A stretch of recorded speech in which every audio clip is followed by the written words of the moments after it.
जय हिंद। स्वागत है आपका हमारे इसी पाठशाला सेंटर यूट्यूब चैनल में। आज का हमारा टॉपिक है भारतीय संविधान और भारतीय संविधान के अंतर्गत हम पढ़ रहे हैं भाग 3 मूल अधिकार। इससे पहले हमने भाग 3 मूल अधिकार में है ना धारा या आर्टिकल बोले धारा आर्टिकल से लेके 19 तक हमने पिछले वीडियो में कवर कर लिया था।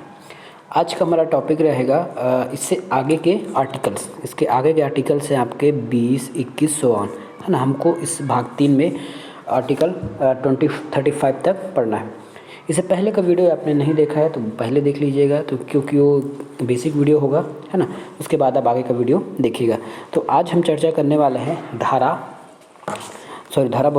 अनुच्छेद 20 और इसी को हम इंग्लिश में बोलेंगे तो इसको बोलेंगे हम आर्टिकल। ठीक है, मैं आर्टिकल को हमेशा ए लिखता हूँ, पूरा आर्टिकल नहीं लिखूँगा। यदि आप ए कहीं लिखा हुआ देखिए तो आप जान लीजिएगा कि ये आर्टिकल लिखा हुआ है। तो चलिए चर्चा करते हैं आज के आर्टिकल नंबर 20 पर। आर्टिकल नंबर 20 क्या कहता है ये देख लिए। अपराध के लिए दोष सिद्धि के संबंध में संरक्षण। क्या कहा गया है आर्टिकल नंबर 20 में? अपराध के लिए है ना, अपराध के लिए दोष सिद्धि के संबंध में संरक्षण। अब संरक्षण किसको दिया जाएगा है ना। संरक्षण किसको दिया जाएगा? यदि कोई किसी व्यक्ति है ना, जैसे ये कोई व्यक्ति है, ठीक है, ये कोई व्यक्ति है, इनको पुलिस पकड़ कर ले गई। ठीक है, इनको पुलिस पकड़ कर ले गई तो इन्हें क्या क्या स्वतंत्रता है, क्या क्या इनका मूल अधिकार है, वो हम यहाँ पे पढ़ने वाले हैं। ठीक है ना। कोई व्यक्ति है जिनको पुलिस हिरासत में ले ली या पूछताछ के लिए ले गया या उनको वारंट दिखाकर अरेस्ट ही कर लिया गया। ठीक है, ये बात आ गई। तब क्या होगा, उनको कुछ सुरक्षा दिया जाएगा है ना, उसको संरक्षण दिया जाएगा, सुरक्षा दिया जाएगा, या फिर इस व्यक्ति का अधिकार क्या होगा, हम ये पढ़ने वाले हैं है ना। ये हम आम जनता के लिए नहीं है, जिसे पुलिस पकड़ कर ले जाती है उसके लिए है। ठीक है, अब ऐसा लाया क्यों गया है, क्या कारण था? क्योंकि यदि आप जनरली देखते हैं, यदि किसी को पुलिस पकड़ के ले जाती है तो हम जनरली यही मानते हैं कि वो दोषी होगा या कुछ गलत काम किया होगा, तभी उसको पुलिस उठा के लेकर गई है। लेकिन हमेशा ये सच नहीं होता है ना। आंखों देखा हुआ हमेशा सच हो ये आवश्यक नहीं है। तो इसको क्यों ला गया है? इसका ये है, ज़बरदस्ती दोषी बनाया नहीं जाएगा है ना। किसी भी व्यक्ति को है ना, किसी भी पर्सन को ज़बरदस्ती ठीक है दोषी नहीं बनाया जाएगा। इसीलिए इस धारा 20 का या फिर मैं धारा बोल रहा हूँ बार अनुच्छेद या फिर आर्टिकल 20 को लाया गया है। क्यों? किसी भी व्यक्ति को देखिए पुलिस उठा कर ले जाएगी, इसका मतलब ये नहीं है कि उन्होंने कोई अपराध किया होगा। ठीक है, हो सकता है छोटा मोटा किया होगा या नहीं भी किए होंगे, शक के आधार पर ले गए होंगे। ठीक है, तो या वास्तविक में अगर किए भी होंगे है ना, अगर किए भी होंगे तब भी उनको कुछ अधिकार, मूल अधिकार उनके रहते हैं। और वो क्या है, अब हम यहाँ पे चर्चा करते हैं। सबसे पहला तो ये आप देख लीजिए, पहले ये पॉइंट देख लीजिए। यदि कोई व्यक्ति है ना, यदि सबसे पहले ये देखेंगे, चलिए हम नीचे से चलना चालू करते हैं यहाँ से। यदि कोई व्यक्ति है, ये कोई व्यक्ति है राम है ना, इसको पुलिस उठा के ले गई, तब वो पुलिस जो है उसको ज़बरदस्ती पुलिस जो है ज़बरदस्ती उनको बिना गलती के कोई भी सज़ा अपने आप में कबूलने के लिए बाध्य नहीं कर सकती है ना। जैसे जाते हैं ना, पुलिस जहाँ ले जाते हैं उसको बड़ मार मारता है पुलिस सबको, ताकि वो सब कुछ उगल दे या फिर अपना जुर्म कबूल कर ले। तो व्यक्ति को अपने खिलाफ गवाह देने के लिए बाध्य नहीं किया जा सकता, याद रखिएगा। यदि कोई पुलिस हिरासत में अगर जाते हैं है ना, यदि कोई आप गलती से चले गए है ना, तब की स्थिति में आपको अपने ही खिलाफ गवाही देने के लिए या फिर आपके जुर्म को कबूल कराने के लिए आपको बाध्य नहीं किया जा सकता। ज़बरदस्ती है ना, ज़बरदस्ती आपको जो आप नहीं किए हैं उसको कबूल कराने के लिए आपको बाध्य नहीं किया जाता। यदि, और एक बात याद रखिएगा, जो पुलिस रिमांड में है ना, पुलिस रिमांड में जो आप गवाही देते हैं उसको कोर्ट नहीं मानता है ना। आप पुलिस के सामने जो गवाही देते हैं कि आपने गलती किया है, खून किया है, चोरी किया है, डकैती किया है, जो किया है, पुलिस के सामने जो दोगे उसको कोर्ट नहीं मानता। आपको कोर्ट के सामने जो गवाही दोगे बस कोर्ट जो है या जज है उसी को मानेगा। सबसे पहला पॉइंट क्या है इसमें कि कोर्ट को व्यक्ति को अपने खिलाफ गवाही देने के लिए बाध्य नहीं किया जाएगा। ठीक है, चलिए अब ये देखते हैं 2 नंबर यहाँ से देख लीजिए। एक गलती के लिए एक सज़ा होगी। क्या बोला मैंने? एक गलती के लिए मात्र एक सज़ा दिया जाएगा। ठीक है, एक गलती के लिए एक सज़ा दिया जाएगा। जैसे बात के बाद ये कोई लड़का है, इसने अपराध किया है ना, अपराध किया है ये व्यक्ति राम ने, तो इनको एक गलती हो गया, जैसे खून ही कर दिया है ना, तो इनको 15 साल 20 साल जो भी होगा उनको सज़ा दे दिया जाएगा या उम्र कैद दे दिया जाएगा। ठीक है, लेकिन इसी सज़ा के लिए उनको और कोई अन्य सज़ा का प्रावधान नहीं रहेगा। ठीक है, कि जैसे इन्होंने 15 साल काट के आ गए, उसके बाद फिर से इनको सज़ा दे दिया जाए कि आपने पिछले बार कुछ गलती किया था। ठीक है, चलिए फिर से इसको फिर से समझिए क्या क्या हो सकता है इसमें। देखिए है ना, एक हम बगल में एक और आदमी बनाते हैं, है ना, ये है आपका श्याम। ठीक है, श्याम है ये। अब हुआ क्या है, राम ने श्याम को मार दिया, है ना, तो इसे 15 साल का सज़ा हो गया। अब 15 साल बाद छूट कर आया। ठीक है, छूट कर आया, उसके बाद इनको और सज़ा नहीं दिया जाएगा कि आपने श्याम को मारा था, क्योंकि श्याम को मारने के जुर्म में ये 15 साल 20 साल जो भी कानून तय करे वो काट के आ गया है अपना सज़ा। अब उसको उसी सज़ा के लिए जो उसने श्याम को मारा था, उस सज़ा के लिए इनको दोबारा जेल नहीं जाना पड़ेगा और ना ही किसी प्रकार का इनको दंड दिया जाएगा।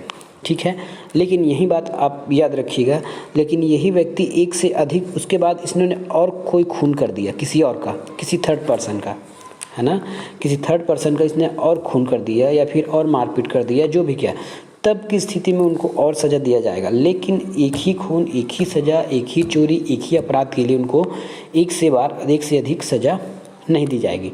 ठीक है, चलिए नेक्स्ट पॉइंट देखते हैं। नेक्स्ट पॉइंट क्या है? नेक्स्ट पॉइंट ये है कि सज़ा जो उसी समय के कानून के अनुसार दिया जाएगा। क्या बोला मैंने? सज़ा जो है उसी अनुसार से, कानून के हिसाब से मुझे इन्हें दिया जाएगा। ठीक है, जैसे इन्होंने कुछ चोरी की है, कब की है? 2000 में। ठीक है, तो उस समय चोरी के लिए क्या हुआ था? तो चोरी के लिए जो बड़ा चोरी है उनको 1 साल कैद था इनका। ठीक है, 1 साल कैद था चोरी के समय। अब इन्होंने क्या किया, 2000 में कोई चोरी की, इनका केस गया कोर्ट में, है ना, कोर्ट में इनका केस गया, केस का मामला रफा दफा होने में आ गया 2002 आ गया। इस समय अब ये कानून चेंज हो गया कि अगर कोई चोरी करता है तो उन्हें 1.5 साल की सज़ा दिया जाए। समझ रहे मैं क्या कह रहा हूँ? एक जो आदमी था, उन्होंने सन 2000 में एक चोरी किया, उस समय इस चोरी की सज़ा थी 1 साल। 1 साल आपको कैद भुगतना होगा। पर इनके ऊपर केस दायर किया गया, कोर्ट चला, कोर्ट कचहरी मुकदमा, कोर्ट का फैसला आते आते 2002 हो गया। देखते देखते 2 साल बीत गया, 2 साल 3 साल बीत गया। अब 2002 में एक नया कानून आया कि अब क्योंकि चोरी बढ़ रही है ना, इसलिए सज़ा को बढ़ा दिया जाए। तो उस समय क्या आ गया, अब कानून आ गया 1.5 साल।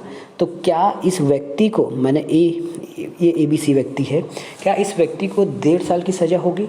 नहीं, इस व्यक्ति को 1.5 साल की सज़ा नहीं होगी। इस व्यक्ति को 1 साल की सज़ा हुई थी, क्योंकि उन्होंने चोरी या फिर अपराध कब किया था? तो सन 2000 में किया था, और उस समय अपराध की सज़ा थी 1 साल। यही कहा गया है कि सज़ा उसी समय के कानून के अनुसार दिया जाएगा। ये बात मान लेते हैं ये जो 1 साल ये 1.5 ना होकर 6 माह कर दिया गया। मान लेते हैं कि 2002 में 1.5 ना करके 6 माह कर दिया, तब की स्थिति में भी इनको 1 साल का ही सज़ा दिया जाएगा, ना कि 6 माह का। मतलब उस समय जो सज़ा निर्धारित रहेगा वही दिया जाएगा। यदि सज़ा बढ़ाते हैं या कम करते हैं उससे कोई लेना देना नहीं है, या फिर उसका जो उस व्यक्ति का जो है मामला कब रफा दफा होता है, कब उनको कोर्ट सज़ा सुनाती है, कब उनका केस ख़त्म होता है, उससे कोई लेना देना नहीं है। वो जब चोरी किया था, जब अपराध किया था, उस समय क्या सज़ा था वही दिया जाएगा। ठीक है, चलिए नेक्स्ट लास्ट हमारे इसमें पॉइंट है, सज़ा के बाद कैदी को संरक्षण दिया जाता है ना। ये बात शायद सुनने में कुछ अजीब लगे, लेकिन ये ज़रूरी है। ठीक है, अब सोचिए, सज़ा के बाद या सज़ा के समय भी, देखिए मैंने सज़ा के बाद लिखा है, और सज़ा के समय भी इस व्यक्ति को कानून संरक्षण देगा। क्यों?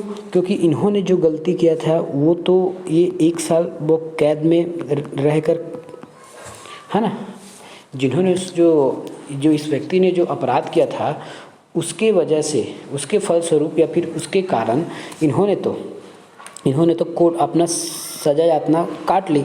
उसके बाद इसको शासन जो है संरक्षण देगा कि अब तुम पर कोई आँच नहीं आएगी, तुमको कोई नहीं मारेगा, कोई पीटेगा, उसकी गारंटी लेता है सरकार। ठीक है, उसकी गारंटी लेता है सरकार। सज़ा के समय भी, सज़ा काटते समय भी और सज़ा काटने के बाद भी इनको संरक्षण दिया जाएगा कि अब तुम्हारे ऊपर कोई दिक्कत नहीं आएगा। ठीक है, मेरे ऊपर कोई दिक्कत नहीं आएगा। अब इसमें एक पॉइंट और समझिए, मैंने इसमें नहीं लिखा है। यदि कोई व्यक्ति है, यदि यही है ना, ये चलिए यहाँ से मान लेते हैं, यदि कोई व्यक्ति है, इन्होंने चोरी कर ली, चोरी करने के बाद है ना, इनका मामला चला गया कोर्ट में, तो जब तक कोर्ट में इनका मामला है तब तक इनको हम अपराधी नहीं कहेंगे। ठीक है, अपराधी नहीं कहेंगे। ये मुवक्किल होता है, ये तो वकील के लिए मुवक्किल होता है, ये अपराधी नहीं है। जब तक कोर्ट उनको ये अपराधी तय न कर दे या फिर घोषित न कर दे, किसी को ये अधिकार नहीं है कि इनको अपराधी कह दे। यदि आप सही सब कुछ जानते हैं तो वो अलग बात है, लेकिन इनको लीगली रूप से इनको अपराधी नहीं कहा जाता। ठीक है, इसको आप याद रखिएगा। ठीक है, तो ये था हमारा अनुच्छेद 20, जो अपराध के लिए दोषित व्यक्ति को या फिर जो दोष किया है या नहीं किया है उन्हें क्या करता है, ये उन्हें क्या करता है, ये उनको संरक्षण करता है उनकी। ठीक है, उनकी संरक्षण करता है। चलिए, अब इसमें और किसी को डाउट तो नहीं होना चाहिए। डाउट होगा तो आप कमेंट बॉक्स में लिख दीजिएगा। नेक्स्ट है हमारा आर्टिकल 21। आर्टिकल 21 क्या कहता है, प्राण और दैहिक स्वतंत्रता। प्राण और दैहिक स्वतंत्रता। किसी व्यक्ति को देखिए, प्राण और दैहिक स्वतंत्रता का मतलब क्या है, इसके मीनिंग से ही आप समझिएगा। प्राण का मतलब होता है आपका लाइफ। ठीक है, दैहिक मतलब होता है लिबर्टी, है ना, पर्सनल लिबर्टी, है ना। दैहिक मतलब होता है पर्सनल लिबर्टी। ठीक है, प्राण मतलब आपको इस पृथ्वी लोक में या इस भारत देश में जीने के लिए, है ना, कुछ अधिकार दिए गए हैं। ठीक है, आपको भारत देश में जीने के लिए आपको कुछ अधिकार दिए गए हैं, है ना। आपको अच्छे जीवन बिताने के लिए इस भारत देश में आपको कुछ अधिकार प्राप्त हैं। उसी अधिकार के बारे में हम यहाँ आपकी चर्चा करेंगे। किस अधिकार के बारे में, प्राण और दैहिक स्वतंत्रता के बारे में। साथ में आपको आपकी पर्सनल लिबर्टी, है ना, पर्सनल लिबर्टी मतलब, पर्सनल लिबर्टी का मतलब होता है दैहिक स्वतंत्रता दिया गया है आपको। दैहिक स्वतंत्रता, आपकी कुछ पर्सनल लाइफ है, उसको आपको जीने का आपको हक रहता है। पर्सनल लाइफ को, है ना, पर्सनल लाइफ को आपकी जीने का हक रहता है आपके पास। वो स्वतंत्रता आपको भारत सरकार ने दी है। तो इसमें देखिए, कानून में ऐसा ज़्यादा कुछ लिखा नहीं है, बस इतना लिख के दे दिया गया है कि किसी व्यक्ति को प्राण एवं दैहिक स्वतंत्रता होगी, वो एक सम्मानपूर्वक जीवन भारत देश में यापन कर सकता है, जीवन यापन। बस इतना लिख के दिया है। लेकिन जो सुप्रीम कोर्ट ने है, मेनका गांधी के मामले में, जब मेनका गांधी को विदेश जाने से रोका गया उस समय, है ना, जब उन्होंने केस किया, तब सुप्रीम कोर्ट ने 1978 में बहुत सारे अधिकार बताए, है ना, जो यहाँ पे लिखे गए हैं, है ना, जो यहाँ पे लिखे गए हैं। ये आपके संविधान में नहीं लिखे गए हैं, बस सुप्रीम कोर्ट ने इनको कुछ परिभाषित किया है, वो कुछ यहाँ पे लिखा हुआ है। ठीक है, तो समझ गए। आपको एक अच्छा जीवन जीने के लिए, है ना, इस भारत देश में, इस पृथ्वी लोक में अच्छा जीवन जीने के लिए आपको कुछ पर्सनल लिबर्टी दिया गया है ना। आप अच्छे से जी सकें, रह सकें, रास्ते में चल सकें, सब कर सकें, है ना। इस सब के लिए आपको भारत सरकार एक मूल अधिकार प्रदान करता है। यदि उस अधिकार का हनन होता है तो शासन जो है, गवर्नमेंट जो है, कुछ नियम बनाकर उस समस्या का समाधान करनी चाहिए। ठीक है, क्या कहा गया है, किसी व्यक्ति को जीवन जीने के लिए आवश्यक है, कौन सा, किसी व्यक्ति को जीवन जीने के लिए जो आवश्यक है, जो कानून, जो नियम, जो चीज़ जो आवश्यक है, उसे हम कहते हैं, वह उसे मिलना चाहिए, है ना। उसी चीज़ को मिल सके, उसी व्यक्ति को ये सब कुछ मिल सके, अच्छे से जीवन बिता सके, उसके लिए धारा 21 लाया गया है। अब देखते हैं धारा 21 में बहुत सारे ऐड हुए हैं। अब हम उसको धीरे धीरे समझते हैं, इसका मतलब क्या होता है ना। जैसे एक मोटा आप समझिए कि आपको जीवन जीने के लिए क्या क्या आवश्यकता है। आपको एक जल चाहिए, है ना, शुद्ध वायु चाहिए, ठीक है, जल चाहिए, शुद्ध वायु चाहिए, वातावरण चाहिए, शिक्षा चाहिए। इस प्रकार बहुत सारी चीज़ें आपको आवश्यक होती है एक अच्छा जीवन जीने के लिए। तो अब हम समझते हैं कि भारत सरकार के जो सुप्रीम कोर्ट है, उन्होंने क्या वर्डिक्ट दिया था मेनका गांधी के मामले में, या फिर मेनका के मामले में कोर्ट ने 1978 में क्या क्या बात कही थी।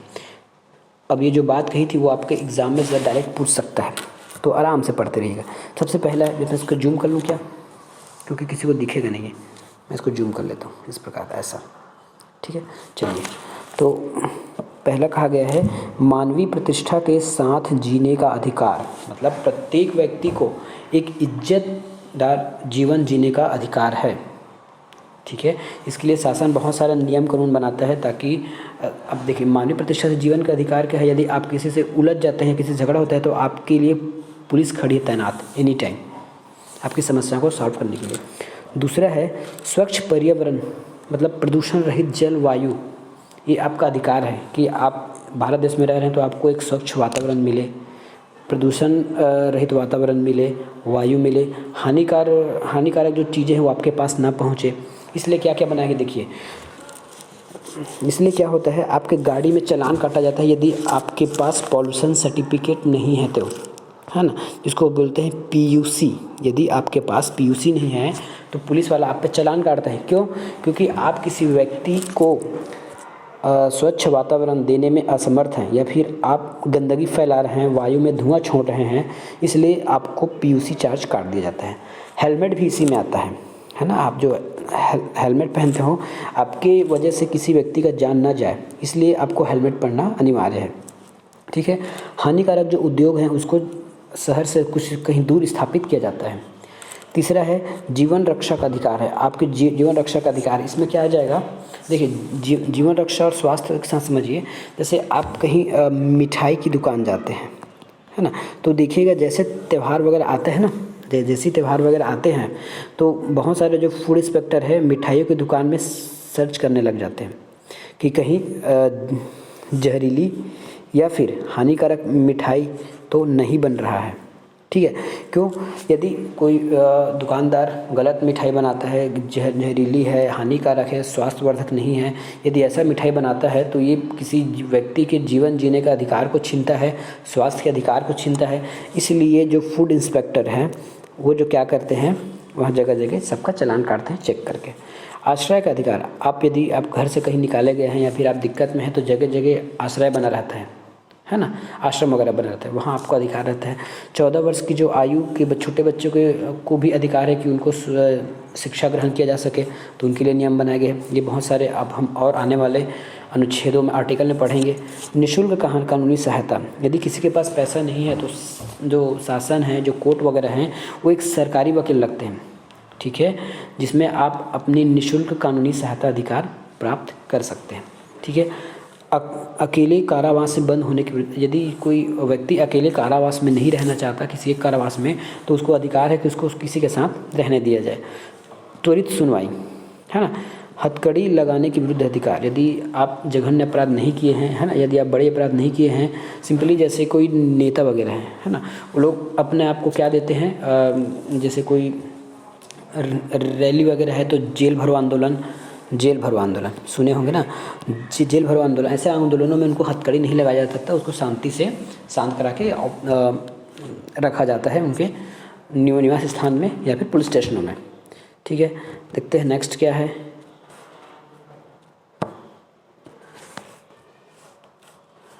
नेक्स्ट है देर से फांसी देने के विरुद्ध अधिकार। अब ये क्या अधिकार है देखिए, देर से फांसी देने के विरुद्ध अधिकार।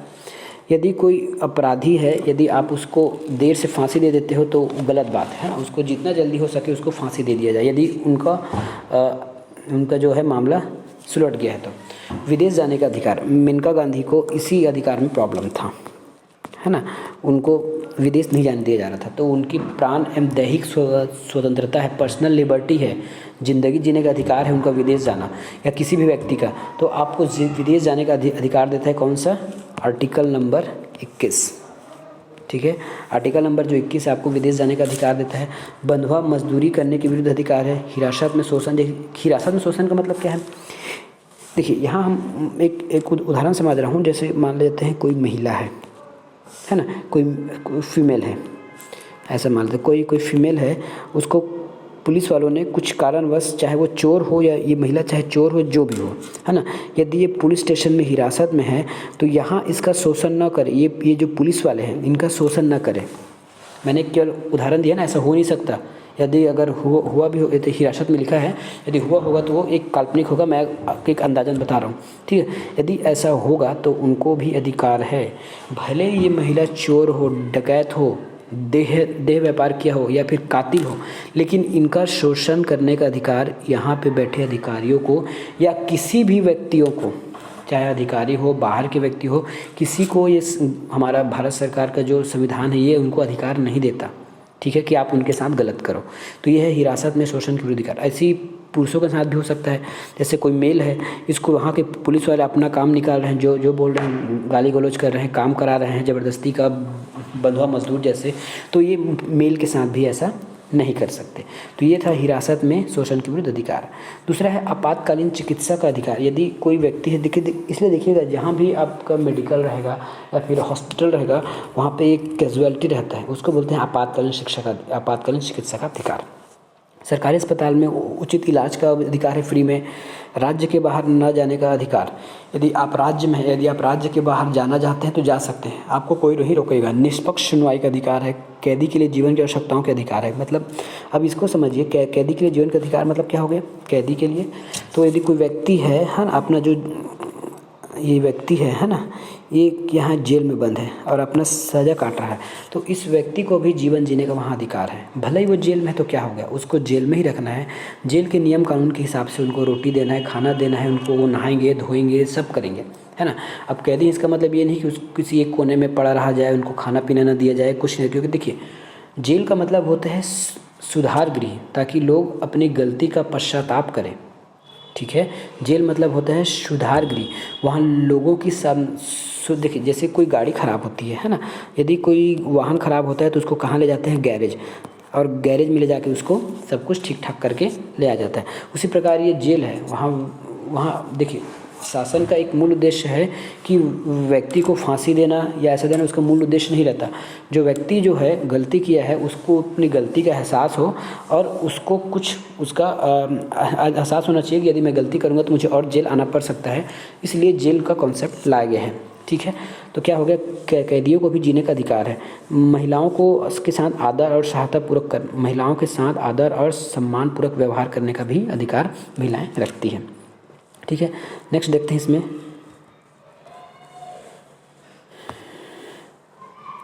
देखिए अगला, मैं इसको बड़ा नहीं करूँगा ना, बड़ा करने से जूम हो जा रहा है, ये फट जा रहा है। अगला है सूचना का अधिकार, ठीक है। सूचना का अधिकार, किसका अधिकार? सूचना का अधिकार। प्रतिष्ठा का अधिकार, दोष सिद्ध वाले न्याय का अधिकार। देखिए सब चीज़ जो है इसके संबंध में नियम बनाए गए हैं हमेशा।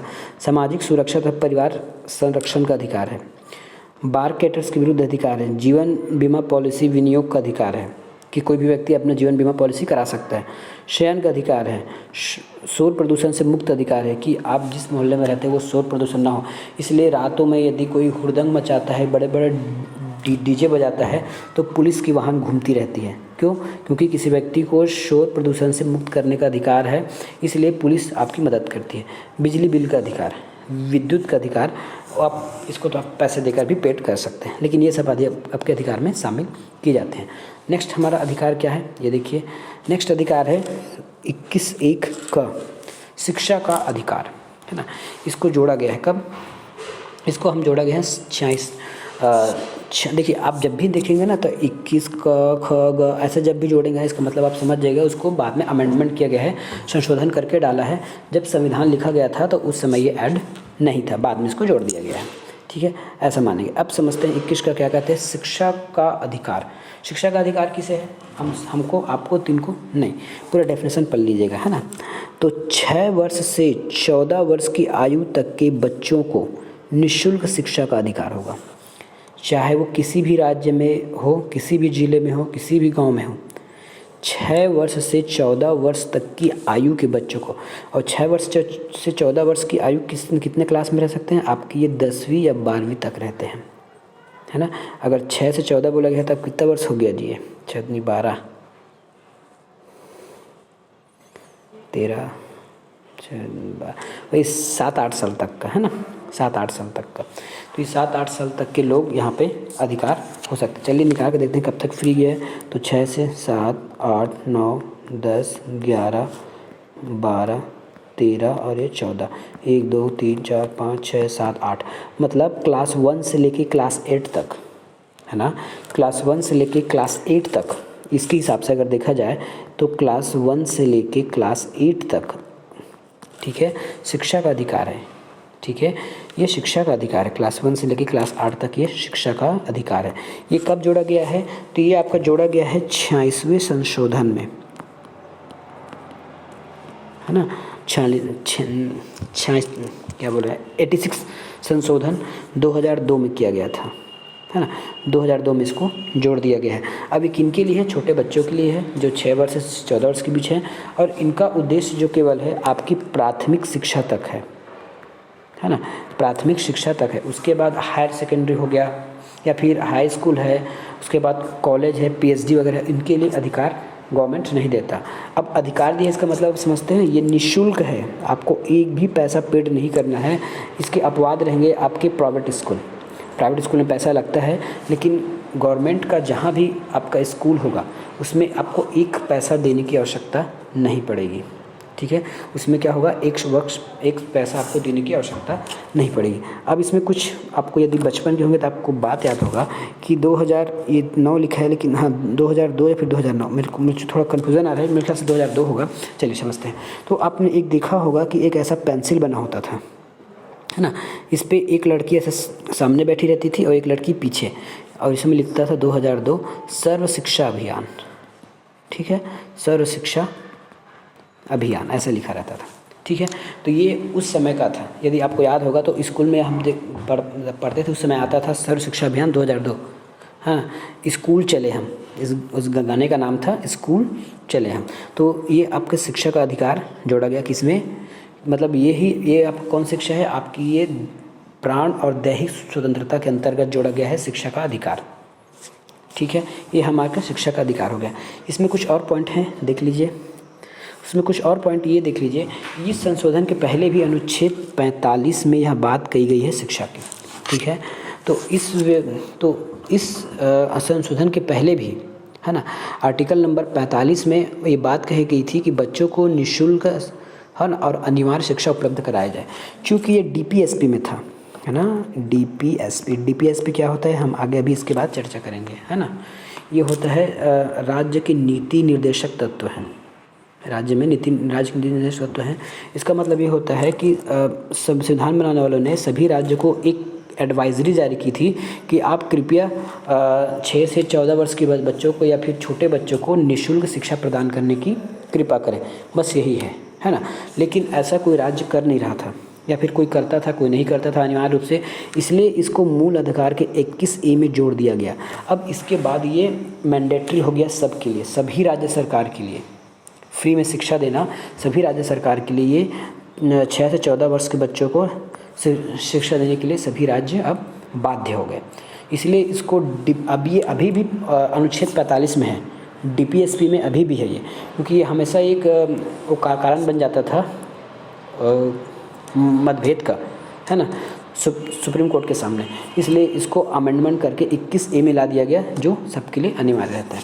इसके साथ ही, है ना, एक मूल कर्तव्य भी जोड़ा गया है 51 क में, है ना, 51 का, जिसमें हमने मूल कर्तव्य देखे हैं उसमें भी लिखा गया है। तो अब इसमें कुछ आप अंतर समझिएगा, है ना। अंतर कैसे समझिए, देखिए, जो 21A में है ये बच्चों के ऊपर लागू होता है कि नहीं, ये बच्चों के ऊपर नहीं, ये शासन के ऊपर लागू होता है। ये 21A जो है किसके ऊपर लगाते हो, तो ये शासन के ऊपर लागू होता है। शासन मतलब राज्य के ऊपर लागू होता है, राज्य देश जो, और जो 45 भी इसी के ऊपर लागू होता है कि धारा 21A कहती है राज्यों को या सरकार को कि आप 6 से 14 वर्ष के बच्चों को निःशुल्क शिक्षा प्रदान करना सुनिश्चित करें। ये जो 21A जो है वो आदेशात्मक वर्ड है, और जो 45 है, आर्टिकल 45, ये है आपका एडवाइजरी कि कृपया प्रत्येक सरकार, प्रत्येक राज्य शासन छोटे बच्चों को निःशुल्क शिक्षा प्रदान करना। लेकिन वही 51 का क्या कहता है, ये माता पिता के ऊपर डिपेंड करता है। माता पिता या फिर जो बच्चों के अभिभावक हैं उनके ऊपर डिपेंड करता है कि आप अपने बच्चों को, ठीक है, आप अपने बच्चों को प्राथमिक शिक्षा दिलवाना सुनिश्चित करें, या फिर आपका कर्तव्य है ठीक है। आपका कर्तव्य है कि आप अपने छोटे बच्चों को जो 6 से 14 वर्ष के हैं उन्हें कम से कम प्राथमिक शिक्षा उपलब्ध करवाएं या फिर नज़दीकी किसी शिक्षा संस्थान में उनका एडमिशन कराएं, दाखिला करवाएं। ठीक है, तो ये समझ गए। चलिए अब चलते हैं नेक्स्ट है अनुच्छेद नंबर 22। अनुच्छेद नंबर 22 क्या कहते हैं? कुछ दशाओं में गिरफ्तारी और निरोध की संरक्षण। ठीक है, कुछ दशाओं में गिरफ्तारी और निरोध की विरोध होगा मेरे ख्याल से, निरोध नहीं लिखा हूँ क्या, ये विरोध होना चाहिए, विरोध से संरक्षण। ठीक है, अब इसको समझते हैं ये क्या चीज़ है। ये जो टॉपिक है थोड़ा बड़ा हो जाएगा, इसलिए हम इसको नेक्स्ट वीडियो में करेंगे, अगले वीडियो में। तो यदि आपने को हमारा चैनल पसंद आता है, वीडियो कंटेंट ठीक लगता है, तो ज़रूर हमारे चैनल को सब्सक्राइब कीजिए और वीडियो को लाइक कीजिए। मिलेंगे नेक्स्ट वीडियो में, धन्यवाद। और देख लीजिएगा हमारे चैनल में जो भी आपको देखने को मिलेगा वो आपके सीजी के किसी न किसी एग्ज़ाम में, है ना, ये इम्पोर्टेंट रहेगा। इसके सिवाय हमारे चैनल में बहुत सारे जो है टॉपिक्स आने वाले हैं, जैसे कंप्यूटर है, मैथ्स है, रीजनिंग है ना, हिंदी है और CGGS है। ये सब की वीडियो डल रही है या फिर उसमें उपलब्ध रहती है। यदि आपको आवश्यकता अनुसार आप हमारे चैनल को फॉलो कर सकते हैं। मिलेंगे नेक्स्ट वीडियो में, धन्यवाद।